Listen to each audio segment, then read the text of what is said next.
Okay, here we are now. I got Chris, our workshop controller, and what he and I are going to do are just going to show you what you can do if your car is being isolated for any period of time. Because obviously some of you who are in a lockdown situation, you're not using your car at the moment. So there are some things we can check, aren't there, Chris? Start us off under the bonnet. Yeah, so the first thing to check really is the oil.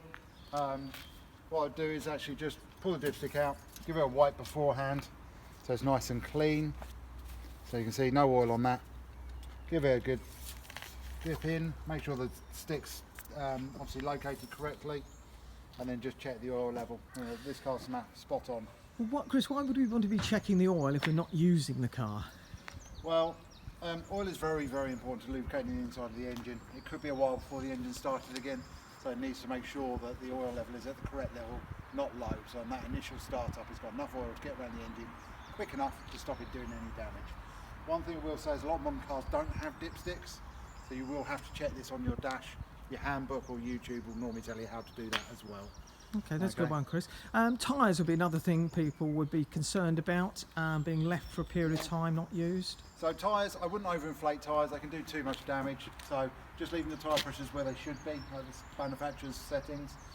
Looking at the tyres, especially where it's been sat, so it'd be a case of looking at the tyre, see for any cracks have formed, especially around the base where the weight of the vehicle has been, and then having a look round, making sure it looks inflated. When I say it looks inflated, if you haven't got a gauge to check it yourself, I'd just compare that against one of the other tyres to see if they look roughly the same. I suspect most front-wheel drive cars, the tyres will look a little bit lower than the rear, okay, just due to the weight and things like that. Now brakes, Chris, is another thing. You're not using the car's brakes, aren't being used, particularly in damp weather. There could be concerns of dampness getting on them. What can we do to preserve our brakes while the car is being left for a period of time? Well, one of the first things is if you're going to lay the car up for a little while, I wouldn't wash it just before doing it, because the water and everything from that will sit on the brakes and corrode them. They will start to corrode anyway, they do naturally.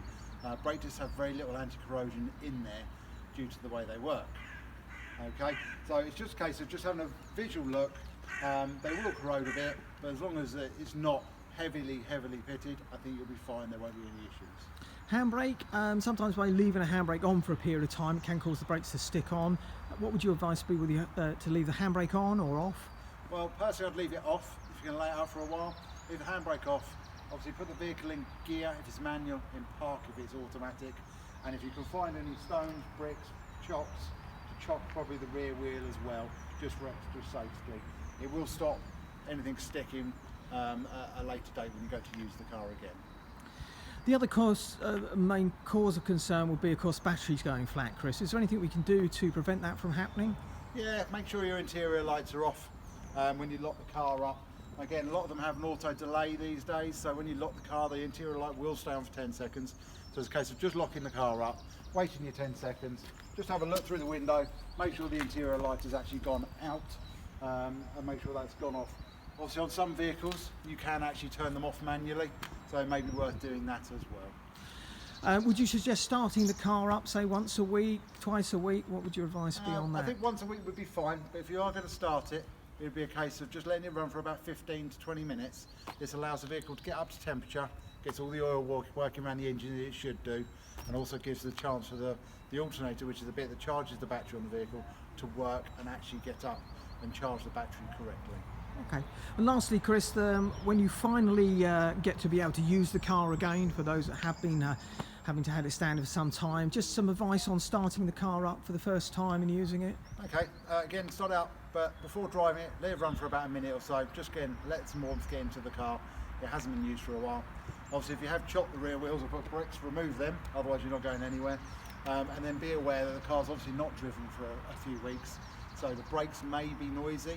They do get surface rust, as I said earlier, and that will just take a little bit of time for them to wear off, which it will wear off naturally, but they may just be a bit noisy and may not be as effective as you're used to. So just bear that in mind when you first start the vehicle.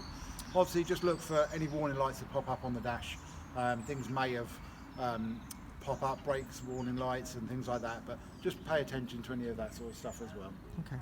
And of course, Chris, if they've got any concerns, they can of course call you. Yeah, call me, email, numbers everywhere. Lovely, thank you, Chris.